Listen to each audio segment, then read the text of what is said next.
একটা টপিক নিয়ে কথা বলি। সময় আমাদের কাছে কম হয়ে গেছে, 24 ঘন্টাটা খুবই কম। তো সেই সময় 24 ঘন্টা খুবই কম হয়ে গেছে আমাদের কাছে। 24 ঘন্টা যাচ্ছে কোথায় সেটা আমরা হিসেব করছি না, এই জন্য আমাদের কাছে অভাব হয়ে গেছে। কিন্তু আমাদের শরীরকে সময় দিতে হবে।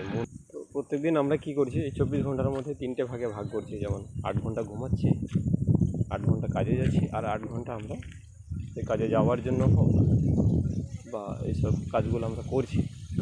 তো তারপরেও আমরা অনেক সময় পাচ্ছি, যেখানে মোবাইল স্ক্রল করছি, ইউটিউব দেখছি, ফেসবুক দেখছি, ইনস্টাগ্রাম দেখছি, এখানে আমরা টাইম পাচ্ছি। কিন্তু আমাদের শরীরকে টাইম দিতে হবে। এই শরীরকে পার ডে যদি 1 ঘন্টা কম করে দিই, মিনিমাম 1 ঘন্টা আপনাকে দিতেই হবে যদি শরীরকে সুস্থ রাখেন।